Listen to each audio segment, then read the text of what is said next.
എല്ലാവർക്കും പുതിയൊരു വീഡിയോയിലേക്ക് സ്വാഗതം. ഇങ്ങനെ ഒരു വീഡിയോ ചെയ്തിട്ട് ഒത്തിരി നാളായിട്ടോ. ഇപ്പോൾ ഞാൻ ഈ ഒരു വീഡിയോ ചെയ്യാനുള്ള കാരണം എന്ന് പറഞ്ഞാൽ, നമുക്കറിയാം കേരളത്തിലെ നേഴ്സിംഗിന്റെ അഡ്മിഷൻ ഏകദേശം കംപ്ലീറ്റ് ആയിട്ടുണ്ട്. അഡ്മിഷൻ എടുത്ത കുട്ടികളുടെ നേഴ്സിംഗ് ക്ലാസ്സുകളൊക്കെ നവംബർ 3 കൂടി ആരംഭിക്കുന്നതാണ്. അപ്പോൾ ഒട്ടുമിക്ക കുട്ടികളും എനിക്ക് പേഴ്സണലി മെസ്സേജ് അയച്ച് ചോദിച്ചൊരു കാര്യമാണ്, ഈ വർഷം നേഴ്സിംഗിന് അഡ്മിഷൻ എടുത്തു, എനിക്ക് പോകാൻ ഭയങ്കര ടെൻഷനാണ്, എന്തെങ്കിലും മസ്റ്റായിട്ട് നമ്മൾ കയ്യിൽ കരുതേണ്ട എന്തെങ്കിലും തിങ്സ് ഉണ്ടോ, അല്ലെങ്കിൽ എങ്ങനെയാണ് നമ്മൾ കോളേജിൽ ചെല്ലുമ്പോൾ അതൊക്കെ എല്ലാ കാര്യങ്ങളും മാനേജ് ചെയ്യുക, അല്ലെങ്കിൽ നമുക്ക് പഠിച്ചെടുക്കാൻ സാധിക്കുമോ, ഹോസ്റ്റൽ ലൈഫ് എങ്ങനെയാണ് എന്നൊക്കെ പല ക്വസ്റ്റ്യൻസ് ചോദിച്ചിരുന്നു കേട്ടോ. അപ്പോൾ ഇന്നത്തെ വീഡിയോയിൽ നമ്മൾ ഡിസ്കസ് ചെയ്യുന്നത്, നമ്മൾ കോളേജിൽ പോകുമ്പോൾ മസ്റ്റ് ആയിട്ടും കയ്യിൽ കരുതേണ്ട കുഞ്ഞു കുഞ്ഞു കാര്യങ്ങൾ, കുഞ്ഞു കുഞ്ഞു തിങ്സ് എന്തൊക്കെയാണെന്ന് നോക്കാം. ഫസ്റ്റ്, നമുക്കറിയാം ഓരോ സെമസ്റ്റർ വൈസ് ആണ് ഇപ്പോൾ സബ്ജക്റ്റുകൾ വരിക. അപ്പോൾ എല്ലാ സബ്ജക്റ്റിനും നമുക്ക് നോട്ട്സ് പ്രിപ്പയർ ചെയ്യേണ്ടതായിട്ടുണ്ട്. ഒട്ടുമിക്ക കോളേജുകളിലും അവർ തന്നെ നമുക്ക് നോട്ട്സ് തരാറുണ്ട്. ഞാൻ പഠിച്ച സമയത്ത് ഞങ്ങൾ മിക്ക കുട്ടികളും മലയാളി മീഡിയത്തിൽ നിന്ന് വന്ന കുട്ടികളായിരുന്നു. അതുകൊണ്ട് തന്നെ ഞങ്ങൾക്ക് ടീച്ചേഴ്സ് നോട്ട്സ് പ്രിപ്പയർ ചെയ്ത് തരുമായിരുന്നു. നോട്ട്സ് അവർ പറഞ്ഞു തരുമായിരുന്നു, നമ്മൾ എഴുതിയെടുത്താൽ മതിയായിരുന്നു. പക്ഷെ എല്ലാ കോളേജിലും അങ്ങനെ ആകണമെന്നില്ല. ചില കോളേജുകളിൽ നോട്ട്സ് ടീച്ചേഴ്സ് കൊടുക്കാറില്ല, നമ്മൾ തന്നെ പ്രിപ്പയർ ചെയ്യേണ്ടതായിട്ടുണ്ട്. എങ്ങനെയാണെങ്കിലും നമ്മൾ കുറച്ച് നോട്ട്ബുക്സ് കയ്യിൽ കരുതണം. അത് വളരെ ഇമ്പോർട്ടന്റ് ആയിട്ടുള്ള കാര്യമാണ്. ഒരു 4-5 നോട്ട്ബുക്സ് നിങ്ങൾ കയ്യിൽ കരുതുക. ഇപ്പോൾ ഓരോ സബ്ജക്റ്റിനും ഒരു ടീച്ചേഴ്സ് മാത്രം ആയിരിക്കത്തില്ല നമ്മളെ പഠിപ്പിക്കുന്നത്. 2-3 ടീച്ചേഴ്സ് ഒരു സബ്ജക്ട് തന്നെ പഠിപ്പിക്കുന്നുണ്ടാകാം. ഉദാഹരണത്തിന്, ഇപ്പോൾ അനാട്ടമി എന്ന സബ്ജക്ട് എടുക്കുവാണെങ്കിൽ ഈ അനാട്ടമി എന്ന സബ്ജക്ട് 2-3 ടീച്ചേഴ്സ് പഠിപ്പിക്കുന്നുണ്ടാകും. ഇപ്പൊ 2 ടീച്ചേഴ്സ് ആണ് അനാട്ടമി എന്ന സബ്ജക്ട് പഠിപ്പിക്കുന്നതെങ്കിൽ, ഇപ്പൊ ആദ്യത്തെ 1 to 5 ചാപ്റ്റേഴ്സ് ഒരു മിസ്സും അടുത്ത 5 ചാപ്റ്റേഴ്സ് വേറെ മിസ്സും ആയിരിക്കും പഠിപ്പിക്കുന്നത്. അപ്പൊ നമ്മൾ നോട്ട്സ് പ്രിപ്പയർ ചെയ്യുമ്പോൾ 2 ടീച്ചേഴ്സും പഠിപ്പിക്കുന്ന നോട്ട്സ് ഒരുമിച്ച് എഴുതാതിരിക്കാൻ വേണ്ടി ശ്രമിക്കുക. അതിനായിട്ട് ഒരു ബുക്ക്, ഇപ്പൊ ലോങ് ബുക്ക് നിങ്ങൾക്ക് വേണമെങ്കിൽ വാങ്ങാം, അല്ലെങ്കിൽ 200 പേജിന്റെ ചെറിയ ബുക്ക് വാങ്ങാം. നിങ്ങളുടെ ഇഷ്ടത്തിന് നിങ്ങൾ ബുക്ക് വാങ്ങുക. അതിനുശേഷം ഒരു മിസ് പഠിപ്പിക്കുന്ന ചാപ്റ്റേഴ്സ് ഫ്രണ്ട് സൈഡിൽ നിന്നും മറ്റേ മിസ് പഠിപ്പിക്കുന്ന ചാപ്റ്റേഴ്സ് ബുക്കിന്റെ ബാക്ക് സൈഡിൽ നിന്ന് നിങ്ങൾക്ക് എഴുതാൻ സാധിക്കുന്നതാണ്. അങ്ങനെ എഴുതുന്നതിന്റെ ഒരു ഗുണം എന്ന് പറഞ്ഞാൽ, ഇപ്പൊ നമ്മൾ എക്സാമിന്റെ സമയത്തൊക്കെ പെട്ടെന്ന് നോട്ട്സ് നോക്കുമ്പോൾ ഏത് ടീച്ചർ പഠിപ്പിച്ച നോട്ട്സ് ആണ്, അല്ലെങ്കിൽ ഏതൊക്കെ ചാപ്റ്റേഴ്സ് ആണ് നമുക്ക് പെട്ടെന്ന് മനസ്സിലാക്കാനായിട്ട് സാധിക്കും, പെട്ടെന്ന് നമുക്ക് പഠിച്ചെടുക്കാൻ സാധിക്കും. അപ്പോൾ നിങ്ങൾ ആ രീതിയിൽ നോട്ട്സ് പ്രിപ്പയർ ചെയ്യാൻ വേണ്ടി ശ്രമിക്കുക. ഇപ്പൊ 2 ടീച്ചേഴ്സ് ഒക്കെ പഠിപ്പിക്കുന്ന സബ്ജക്റ്റ് ആണെങ്കിൽ ഫ്രണ്ടിൽ നിന്നും ബാക്കിൽ നിന്നും എഴുതാൻ വേണ്ടി ശ്രമിക്കുക. രണ്ടും കൂടെ കൂടിക്കലർത്തി എഴുതാതെ ഫ്രണ്ടിൽ നിന്നും ബാക്കിൽ നിന്നും എഴുതാൻ വേണ്ടി ശ്രമിക്കുക. അപ്പോൾ ഒരു 4-5 നോട്ട്ബുക്സ് നിങ്ങൾ കയ്യിൽ കരുതണം. ഓരോ സബ്ജക്റ്റിന് നോട്ട്സ് പ്രിപ്പയർ ചെയ്ത് നിങ്ങൾ മുന്നോട്ട് പോകാൻ വേണ്ടി ശ്രമിക്കുക. പിന്നെ നമ്മൾ കയ്യിൽ കരുതേണ്ടത് പോക്കറ്റ് ഡയറീസ് മസ്റ്റ് ആയിട്ടുള്ള ഒരു സംഭവമാണ്. നമുക്ക് ക്ലിനിക്കൽ പോസ്റ്റിങ്ങിന് പോകുന്ന സമയത്ത് പോക്കറ്റ് ഡയറി നമുക്ക് ആവശ്യമാണ്. പോക്കറ്റ് ആർട്ടിക്കിൾസ് ഉണ്ട്. ഈ പോക്കറ്റ് ആർട്ടിക്കിൾസ് നമ്മൾ തന്നെ വാങ്ങണമോ എന്ന് നിങ്ങൾ കോളേജിൽ ചോദിക്കണം. കാരണം മിക്ക കോളേജിൽ നിന്നും ഈ പോക്കറ്റ് ആർട്ടിക്കിൾസ് തരാറുണ്ട്. ഇപ്പൊ ഞാൻ പഠിച്ച സമയത്ത് എന്റെ കോളേജിൽ നിന്ന് എനിക്ക് പോക്കറ്റ് ആർട്ടിക്കിൾസ് തന്നിരുന്നു. അപ്പോൾ അത് തരുന്നില്ല എന്നുണ്ടെങ്കിൽ, കോളേജുകാർ തരുന്നില്ല എന്നുണ്ടെങ്കിൽ നിങ്ങൾ അതും വാങ്ങാൻ വേണ്ടി ശ്രമിക്കുക. അതുപോലെ തന്നെ പോക്കറ്റ് ഡയറി നിങ്ങൾ ക്ലിനിക്കിൽ പോകുമ്പോൾ കൊണ്ടുപോകേണ്ടത് വളരെ അത്യാവശ്യമാണ്. നമ്മൾ പേഷ്യന്റിന്റെ സൈഡിൽ നിന്ന് ഹിസ്റ്ററി കളക്ട് ചെയ്യുമ്പോഴും ഫിസിക്കൽ എക്സാമിനേഷൻ ചെയ്യുമ്പോഴും എന്തെങ്കിലുമൊക്കെ കാര്യങ്ങളൊക്കെ നമുക്ക് എഴുതണമെന്നുണ്ടെങ്കിൽ ഈ പോക്കറ്റ് ഡയറിയിൽ നമുക്ക് എഴുതി വെക്കാൻ സാധിക്കുന്നതാണ്. അതുകൊണ്ട് നിങ്ങൾ ക്ലിനിക്കിൽ പോകുന്ന സമയത്ത് പോക്കറ്റ് ഡയറി നിർബന്ധമായിട്ടും കൊണ്ടുപോകണം. നമുക്ക് ക്ലാസ് ഒക്കെ തുടങ്ങി ഒരു 1 to 2 മന്തിന് ശേഷം നിങ്ങളെ ക്ലിനിക്കൽ പോസ്റ്റിങ്ങിന് കൊണ്ടുപോകുന്നതായിരിക്കും. ഫസ്റ്റ് ഇയർ തന്നെ നമുക്ക് ക്ലിനിക്കൽ പോസ്റ്റിംഗ് ഉണ്ട്. അപ്പോൾ ആ സമയത്ത് അത്യാവശ്യമായിട്ടുള്ള ഒരു തിങ് ആണ് ഈ പോക്കറ്റ് ഡയറി എന്ന് പറയുന്നത്.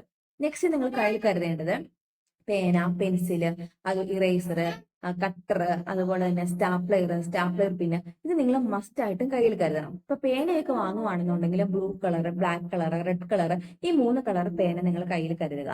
അതുപോലെ ഇപ്പൊ ബ്ലൂ കളർ പെൻ വാങ്ങുവാണെങ്കിൽ ഒരു ബോക്സ് പേന നിങ്ങൾ കയ്യിൽ കരുതിക്കോ. കാരണം നമുക്ക് പേന കൊണ്ട് ഒത്തിരി എഴുതാനുണ്ട്. ഒത്തിരി assignments, care plan, case study, അങ്ങനെ ഒത്തിരി കാര്യങ്ങൾ നമുക്ക് എഴുതാനായിട്ടുണ്ട്. അപ്പോൾ ഒരു പേന 2 പേനയൊന്നും പോരാ, ഒരു പാക്കറ്റ്, ഒരു ബോക്സ് പേന തന്നെ നിങ്ങൾ വാങ്ങിക്കൊള്ളുക. കാരണം നമുക്ക് പേന ഒത്തിരി ആവശ്യമായിട്ട് വരും.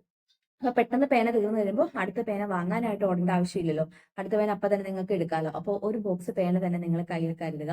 അതുപോലെ തന്നെ സ്റ്റാപ്ലർ പിന്നും എടുക്കാൻ മറന്നു പോകരുത്. കാരണം ഇത് വളരെ ഇമ്പോർട്ടന്റ് ആയിട്ടൊരു കാര്യമാണ്. നമ്മൾ care plan, case study, assignments ഒക്കെ എഴുതി ഓരോ ബോർഡ് പേപ്പറിൽ, ഓരോ A4 ഷീറ്റിലാണ് നമ്മൾ എഴുതുന്നത്. ഇത് സ്റ്റാപ്ലർ അടിച്ച് നമ്മൾ ഫയലിൽ സൂക്ഷിക്കുകയാണ് ചെയ്യുന്നത്. അതുകൊണ്ട് തന്നെ സ്റ്റാപ്ലർ വളരെ ഇമ്പോർട്ടന്റ് ആയിട്ടൊരു കാര്യമാണ്. ഇത് നിങ്ങൾ എടുത്തു വെക്കണം. പിന്നെ നിങ്ങൾ കയ്യിൽ കരുതേണ്ട ഒരു കാര്യമാണ് ചാർട്ട്സ്. നമുക്ക് ഒത്തിരി വേഡ്സ് പ്രിപ്പയർ ചെയ്യാനുണ്ട്. അതുകൊണ്ട് തന്നെ ചാർട്ട്സ് വളരെ ഇമ്പോർട്ടന്റ് ആണ്. നമുക്ക് ക്ലിനിക്കൽ പോസ്റ്റിങ്ങിൽ ക്ലിനിക്കൽ പ്രസന്റേഷന്, അതുപോലെ തന്നെ ഫ്ലാഷ് കാർഡ് പ്രിപ്പയർ ചെയ്യാൻ, ഇതിനൊക്കെ നമുക്ക് ചാർട്ട്സ് വളരെ ഇമ്പോർട്ടന്റ് ആയിട്ടുള്ള കാര്യമാണ്. അതുപോലെ നമ്മൾ ഹോസ്പിറ്റലിൽ പോയിട്ടും അതുപോലെ ക്ലാസ് സമയത്തൊക്കെ നമുക്ക് ഹെൽത്ത് എഡ്യൂക്കേഷൻ കൊടുക്കാനുണ്ട്. ഈ ഹെൽത്ത് എഡ്യൂക്കേഷൻ സമയത്ത് നമ്മുടെ ചാർട്ടിലാണ് ഓരോ കാര്യങ്ങൾ എഴുതുന്നതും പ്രിപ്പയർ ചെയ്യുന്നതൊക്കെ. അപ്പൊ ഇതിനായിട്ട് കുറച്ച് ചാർട്ട്സ് നിങ്ങൾ കയ്യിൽ കരുതുക. അതുപോലെ തന്നെ ഇമ്പോർട്ടന്റ് ആയിട്ടുള്ളതാണ് മാർക്കേഴ്സ്. മാർക്കേഴ്സ് നിർബന്ധമായിട്ട് നിങ്ങൾ കയ്യിൽ കരുതണം. ഇപ്പൊ മാർക്കേഴ്സ് വാങ്ങുമ്പോൾ ഡാർക്ക് കളറുകൾ വാങ്ങാൻ വേണ്ടി നിങ്ങൾ ശ്രദ്ധിക്കുക. അതായത് ബ്ലാക്ക്, ഡാർക്ക് ബ്ലൂ, ഒരു പർപ്പിൾ കളറ്, മജന്ത, ഗ്രീൻ, ഇങ്ങനത്തെ കളേഴ്സ് ഒക്കെ നിങ്ങൾ ചൂസ് ചെയ്യാൻ വേണ്ടി ശ്രദ്ധിക്കുക. കാരണം നമ്മൾ ചാർട്ടിലും അതുപോലെ തന്നെ A4 ഷീറ്റിലൊക്കെ എഴുതുന്ന സമയത്ത് ഡാർക്ക് കളർ ആണെങ്കിൽ കുറച്ചും കൂടി അട്രാക്ഷൻ വരും. അതുകൊണ്ട് അങ്ങനത്തെയുള്ള കളറുകൾ നിങ്ങൾ ചൂസ് ചെയ്യുക, അങ്ങനത്തെയുള്ള കളറുകൾ വാങ്ങി വെക്കുക. അപ്പൊ നിങ്ങൾ വാങ്ങുമ്പോൾ ഇപ്പോൾ ബ്ലാക്ക് കളർ തന്നെ ഒരു 4-5 മാർക്കേഴ്സ് വാങ്ങി വെക്കുക. കാരണം നമുക്ക് ഓരോ അസൈൻമെന്റ് എഴുതുമ്പോൾ A4 ഷീറ്റിന്റെ സൈഡിൽ വരയ്ക്കാനും അതുപോലെ ചാർട്ടിന്റെ സൈഡ് വരയ്ക്കാനും ചാർട്ടുകളിൽ എഴുതാനൊക്കെ ഈ മാർക്കേഴ്സ് അത്യാവശ്യമായിട്ടുള്ള സാധനമാണ്. അപ്പൊ ഇത് നിങ്ങൾ വാങ്ങി വെക്കുക. അതുപോലെ തന്നെ A4 ഷീറ്റ് ഒരു ബണ്ടിൽ തന്നെ നിങ്ങൾ വാങ്ങി വെച്ചോളുക. കാരണം നമുക്ക് ഫസ്റ്റ് ഇയർ തൊട്ട് ഫോർത്ത് ഇയർ വരെ വളരെ വളരെ ഇമ്പോർട്ടന്റ് ആയിട്ടുള്ള ഒരു തിങ് ആണ് ഈ A4 ഷീറ്റ് എന്ന് പറയുന്നത്. അപ്പൊ ഒരു ഫസ്റ്റ് ഇയർ തന്നെ ചിലപ്പോൾ നമുക്ക് ഒരു ബണ്ടിൽ തന്നെ തീർന്നു പോയേക്കാം, ചിലപ്പോൾ തീരത്തില്ല. ഓരോരുത്തരുടെയും കൈയക്ഷരം അനുസരിച്ചിരിക്കും. ചിലപ്പോൾ ഒരു ബണ്ടിൽ കൂടുതൽ ആവശ്യമായിട്ട് വന്നേക്കാം. അത് നമ്മൾ ഓരോ അസൈൻമെന്റ് എഴുതുമ്പോഴും അല്ലെങ്കിൽ കെയർ പ്ലാൻ എഴുതുമ്പോഴും നമ്മുടെ കറക്ഷൻസും കാര്യങ്ങളൊക്കെ പോലെ ഇരിക്കും അതിന്റെ അളവ് വരിക. അപ്പോൾ ഒരു ബണ്ടിൽ നിങ്ങൾ എന്തായാലും വാങ്ങി വെച്ചേക്കുക. പിന്നെ തീരുന്നതനുസരിച്ച് നിങ്ങൾക്ക് പുറത്തുനിന്ന് വാങ്ങാൻ പറ്റുന്ന കോളേജുകൾ ഉണ്ടായിരിക്കും, ഇല്ലെങ്കിൽ കോളേജിൽ തന്നെ സ്റ്റേഷനറി റൂമോ അങ്ങനെ എന്തെങ്കിലും ഉണ്ടായിരിക്കും. അപ്പോൾ നിങ്ങൾ എന്തായാലും ഒരു ബണ്ടിൽ കയ്യിൽ കരുതാൻ വേണ്ടി ശ്രമിക്കുക. കാരണം ഇത് വളരെ ഇമ്പോർട്ടന്റ് ആണ്. നമുക്ക് എല്ലാ കാര്യങ്ങളും നമ്മൾ കെയർ സ്റ്റഡിയും കെയർ പ്ലാനും അസൈൻമെന്റ്സും ഡ്രഗ് പ്രസന്റേഷനും എല്ലാം നമ്മൾ എഴുതുന്നത് A4 ഷീറ്റിലായിരിക്കും. അപ്പോൾ A4 ഷീറ്റ് നമ്മൾ എഴുതി അത് കറക്റ്റ് ചെയ്ത് തരുമ്പോൾ വീണ്ടും നമ്മൾ A4 ഷീറ്റിൽ എഴുതിയാണ് നമ്മൾ സബ്മിറ്റ് ചെയ്യുന്നത്. അപ്പോൾ ഒത്തിരി A4 ഷീറ്റ് നമുക്ക് ആവശ്യമായിട്ട് വരും. അതുകൊണ്ട് നിങ്ങൾ മറക്കാതെ വാങ്ങി വെക്കേണ്ട ഒരു സംഭവമാണ് ഇത്.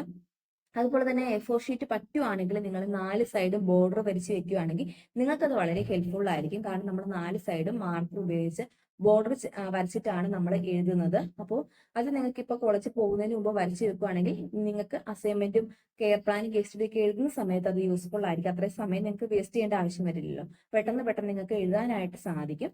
അപ്പോൾ അങ്ങനെ നിങ്ങൾക്ക് പറ്റുന്നവരൊക്കെ വീട്ടിലുള്ള ആരെക്കൊണ്ടെങ്കിലൊക്കെയോ ബോർഡറൊക്കെ ഒന്ന് വരപ്പിച്ച് വെക്കുകയാണെങ്കിൽ അത് നിങ്ങൾക്ക് യൂസ്ഫുൾ ആയിരിക്കും. പിന്നെ ഇമ്പോർട്ടൻ്റ് ആയിട്ടൊരു കാര്യമാണ് റൈറ്റിംഗ് ബോർഡ്. റൈറ്റിംഗ് ബോർഡ് വളരെ ഇമ്പോർട്ടൻ്റ് ആയിട്ടുള്ളൊരു തിങ് ആണ്. അതായത് നമുക്ക് വെച്ചെഴുതാനായിട്ടൊരു ബോർഡ് ഇല്ലേ, ഇപ്പൊ നമുക്ക് A4 ഷീറ്റ് ഒക്കെ ആണെങ്കിലും വെച്ചെഴുതാനായിട്ടും അതുപോലെ തന്നെ ക്ലിനിക്കൽ എക്സാം വരുമ്പോൾ നമ്മുടെ എക്സാം പേപ്പർ വെച്ചെഴുതാനൊക്കെ ആയിട്ട് ഈ റൈറ്റിംഗ് ബോർഡ് ആവശ്യമാണ്. അപ്പൊ അത് ഒരെണ്ണം നിങ്ങൾ കയ്യിൽ കരുതുക. അപ്പൊ ഇത്രയും കാര്യങ്ങളാണ് മസ്റ്റ് ആയിട്ട് നിങ്ങൾ കയ്യിൽ കരുതേണ്ട കാര്യങ്ങൾ. ഇനിയും വാങ്ങാനായിട്ടുണ്ട്, പക്ഷേ ഈ കാര്യങ്ങൾ നിങ്ങൾ മറന്നു പോകാതെ വാങ്ങി വെക്കണം.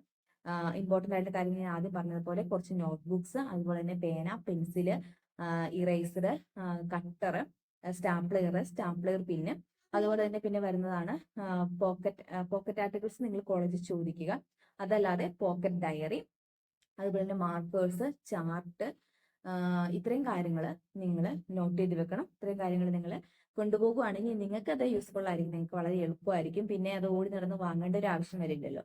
അപ്പൊ ഇത്രയും കാര്യങ്ങൾ നിങ്ങൾ മസ്റ്റ് ആയിട്ടും എടുത്തു വെക്കാൻ വേണ്ടി ശ്രമിക്കുക. അപ്പോൾ പോക്കറ്റ് ആർട്ടിക്കിൾസിൽ എന്തൊക്കെയാണ് വരുന്നതെന്ന് പല കുട്ടികളും ചോദിച്ചിരുന്നു. അപ്പൊ അതിനെപ്പറ്റി തന്നെ ഞാനൊരു വീഡിയോ ചെയ്തിട്ടുണ്ട്. അപ്പൊ അത് നിങ്ങൾ ചെക്ക് ചെയ്ത് നോക്കിയാൽ മതി. അതിൻ്റെ അകത്ത് എന്തൊക്കെയാണ് വരുന്നത് നിങ്ങൾക്ക് അറിയാനായിട്ട് സാധിക്കും. അതുപോലെ തന്നെ സ്റ്റെതസ്കോപ്പ് നമുക്ക് ഫസ്റ്റ് ഇയർ തന്നെ കിട്ടും. ഒട്ടുമിക്ക കോളേജുകളിൽ നിന്ന് കോളേജുകാർ തന്നെ തരുന്നതായിരിക്കും. ഇല്ലാന്നുണ്ടെങ്കിൽ അവർ പറയുവാണെങ്കിൽ നമുക്ക് സെപ്പറേറ്റ് വാങ്ങാം. അത് നിങ്ങൾ കോളേജിൽ ചോദിക്കുക. അപ്പൊ സ്റ്റെത്ത് നമുക്ക് അത്യാവശ്യമായിട്ടുള്ള കാര്യമാണ്. ക്ലിനിക്കൽ പോസ്റ്റിങ്ങിന്റെ സമയത്ത് ഓരോ അസസ്മെന്റ് ചെയ്യാനും അതുപോലെ തന്നെ BP ചെക്ക് ചെയ്യാനൊക്കെ നമുക്ക് ഈ സ്റ്റെതസ്കോപ്പ് വളരെ ഇമ്പോർട്ടന്റ് ആണ്. അതുപോലെ നമ്മൾ ഹോസ്റ്റലിൽ നിൽക്കുന്ന കുട്ടികളാണെങ്കിൽ ഹോസ്റ്റൽ കാര്യങ്ങളൊക്കെ നിങ്ങൾ വാങ്ങി വെക്കുക. അതിനെപ്പറ്റി ഞാൻ ഓൾറെഡി വീഡിയോ ചെയ്തിട്ടുണ്ട്, അപ്പൊ അതും ചെക്ക് ചെയ്യുക. അതുപോലെ തന്നെ പഠിക്കേണ്ട ഓരോ ടിപ്സും കാര്യങ്ങളും എങ്ങനെയാണ് പഠിക്കേണ്ടത്, നമുക്ക് എങ്ങനെ സ്ട്രെസ് കുറയ്ക്കാം എന്നുള്ള കാര്യങ്ങളൊക്കെ പറ്റിയിട്ട് ഞാൻ വീഡിയോ ചെയ്തിട്ടുണ്ട്. അപ്പോൾ എല്ലാവരും അഡ്മിഷൻ എടുത്ത കുട്ടികൾ, ഇനി എടുക്കാനിരിക്കുന്ന കുട്ടികൾക്കൊക്കെ ഓൾ ദി ബെസ്റ്റ്. നന്നായി പഠിക്കുക, പ്രാർത്ഥിച്ചു പോവുക. അപ്പോൾ എല്ലാ കാര്യങ്ങളും നിങ്ങൾ നോക്കുക. വീഡിയോ ഇഷ്ടമായെങ്കിൽ ഒന്ന് ലൈക്ക് ചെയ്യണേ, സപ്പോർട്ട് ചെയ്യണേ. താങ്ക്